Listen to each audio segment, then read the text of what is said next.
आदरणीय दोस्तों, नमस्कार। भीखाराम नैनान चैनल पर आपका हार्दिक अभिनंदन एवं स्वागत है। तो दोस्तों, आज मैं आपके लिए एक इस तरीका का प्रसंग लेके आया हूँ कि ऐसी कन्या कौन सी थी जिस पर 3 बार तेल छिड़ा फिर भी कुंवारी की कुंवारी रही। तो चलिए दोस्तों, आज की पौराणिक कहानी है नहुष कुल में उत्पन्न चंद्रवंश के 5वें राजा ययाति की पुत्री माधवी की है। इस कथा का वर्णन महाभारत के उद्योग पर्व में 106 अध्याय से लेकर के 123 अध्याय में आता है। माधवी तो राजपुत्री थी, पर उसके पिता ययाति ने उसे गालिब ऋषि को सौंप दिया था ताकि उसे अन्य राजाओं को सौंपकर अपने गुरु विश्वामित्र को गुरु दक्षिणा देने के लिए 800 श्वेतवर्णी अश्व प्राप्त कर सके। गालिब ऋषि ने उसे 3 राजाओं और अंत में अपने गुरु विश्वामित्र को सौंपा। तो आइए दोस्तों, ये कथा को हम विस्तार से पढ़ते हैं कि इस प्रकार का प्रसंग है कि गुरु विश्वामित्र का एक शिष्य था गालिब ऋषि। जब गालिब ऋषि पूरी शिक्षा प्राप्त कर लेता है, उसके बाद में अपने गुरु से कहता है कि गुरुजी, मेरी शिक्षा पूर्ण हो चुकी है और मैं घर जा सकता हूं। इतनी बात को सुनकर के विश्वामित्र कहते हैं कि आप जा सकते हो। गालिब ऋषि कहता है कि गुरुजी, अब मेरी शिक्षा ही पूर्ण हो चुकी है, मैं घर जा सकता हूं। तो घर जाने से पहले मैं आपको गुरु दक्षिणा देना चाहता हूं। इतनी बात को सुनकर के अभिमानी विश्वामित्र मन में विचार करता है कि मैं ठहरा एक राजा, लेकिन अब मैं वैरागी हो चुका हूं और मेरे को ये क्या गुरु दीक्षा दे सकता है। तो वो मना करता है कि नहीं नहीं शिष्य, ऐसी कोई बात नहीं है, आप जा सकते हो। गालिब ऋषि हट पकड़ लेता है कि महाराज, मैं तो आपको गुरु दीक्षा दे या बगैर कहीं नहीं जा सकता और मैं देना चाहता हूं। तो अब विश्वामित्र गालिब ऋषि को कहते हैं कि अगर तू देना ही चाहता है तो जा, मुझे 800 घोड़े दे, और घोड़े भी इस प्रकार के हों अश्वेदी, कहने का मतलब चंद्रमा के समान श्वेत वर्ण के होने चाहिए। इतनी बात गुरु की सुनकर के और गालिब ऋषि चक्कर में पड़ जाता है। मन में विचार करता है कि संसार सागर में 800 घोड़ों किसके पास में मिलेंगे। वैसे मेरी औकात तो 1-2 घोड़ा खरीदने लायक भी नहीं है, लेकिन गुरुजी का आदेश, और गालिब ऋषि उसको मान जाता है। कहता है कि गुरुजी, 800 अश्व देने के लिए मुझे कुछ समय चाहिए। तो अब विश्वामित्र उसे समय दे देते हैं कि जाओ, तुम्हें समय अवश्य मिलेगा। तो अब गालिब ऋषि बिल्कुल परेशान हो जाता है, और परेशान होकर के अपने मित्र गरुड़ को याद करता है, क्योंकि गालिब ऋषि के और गरुड़ के बीच में गहरे संबंध थे दोस्ती के। गरुड़ तुरंत विष्णु भगवान से छुट्टी लेकर के गालिब ऋषि के पास में पहुंचता है और गालिब ऋषि से कहता है कि कहो मित्र, कैसे याद किया। तो गालिब ऋषि सारी बात को गरुड़ को बताता है। गरुड़ कहता है कि चिंता करने की कोई बात नहीं है, एक मित्र दूसरे मित्र के काम आए, इससे बढ़कर और क्या बात है। चलिए हम सृष्टि का भ्रमण करते हैं कि 800 अश्व किसके पास में है। तो गरुड़ के ऊपर सवार होकर के गालिब ऋषि तीनों लोकों का भ्रमण करता है, लेकिन गरुड़ और गालिब को तीनों लोकों में 800 अश्व किसी के पास में सफेद रंग के नहीं मिले। वापस आ जाते हैं और वापस आकर के गालिब ऋषि परेशान होकर के आत्महत्या करने के लिए तैयार हो जाता है। जैसे ही आत्महत्या करने के लिए तैयार होता है तो गरुड़ समझाता है कि हे मित्र, मरने से शंका का समाधान नहीं होता। आप अपने प्राणों का त्यागन अवश्य कर सकते हैं, लेकिन आपके गुरु का ऋण तो फिर भी बाकी रह जाएगा। गुरु के ऋण से आप उऋण नहीं होंगे। ऐसा कोई उपाय कीजिए जिससे गुरु के ऋण से आप उऋण हो सकें। तो गालिब ऋषि कहता है कि अब मेरे पास में कोई उपाय नहीं है। तो देखो, गरुड़ अपने मित्र से कहता है कि यह संसार सागर में इस टाइम पे एक ययाति नाम का राजा, बड़ा ही विद्वान धर्मात्मा राजा है, और उसके पास में चलते हैं।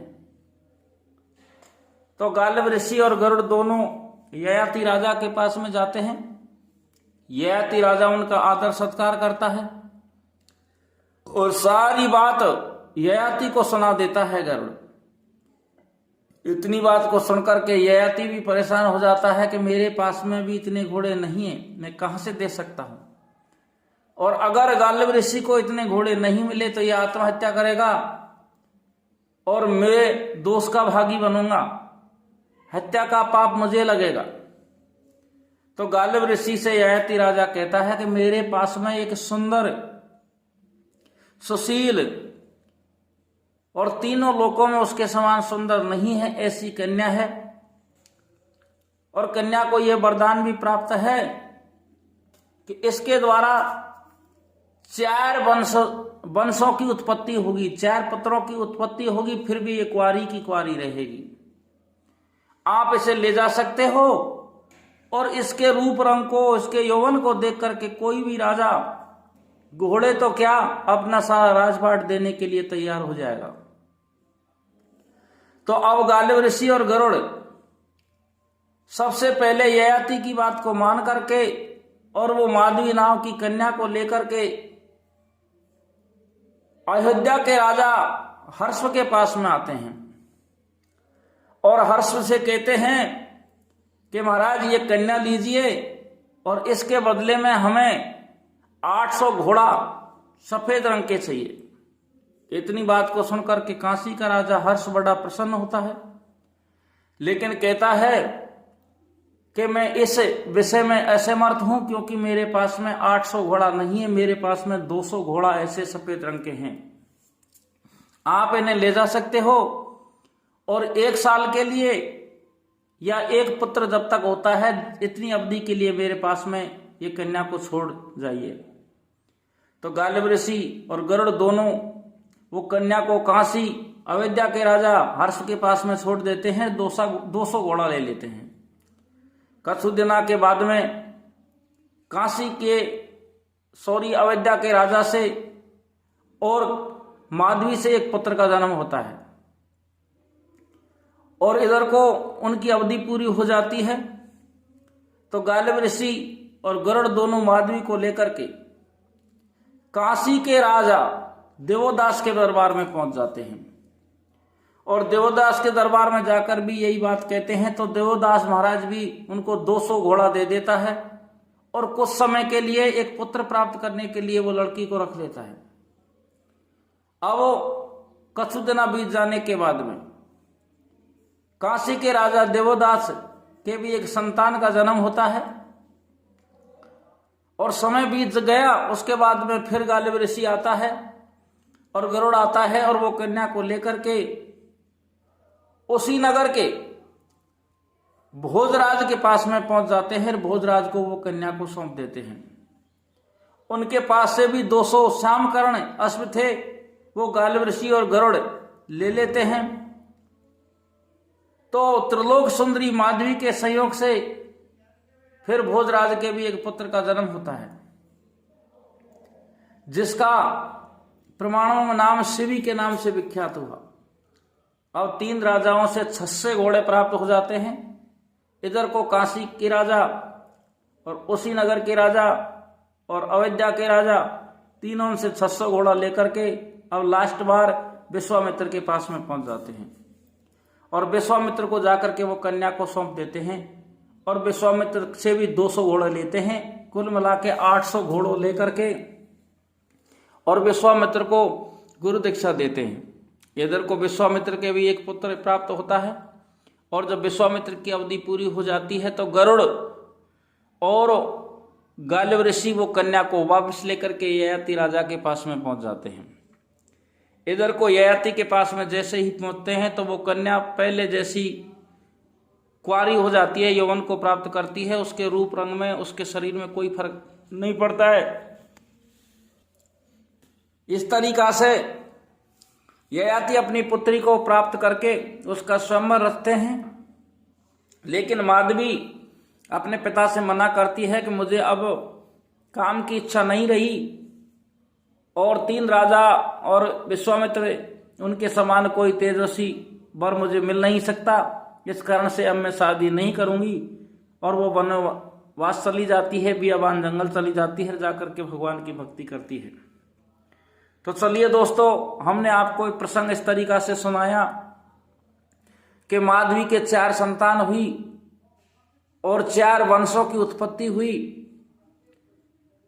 और विश्वामित्र का ऋण पूरा हुआ। गालिब ऋषि विश्वामित्र के ऋण से उऋण हुए। राम राम दोस्तों, राम राम।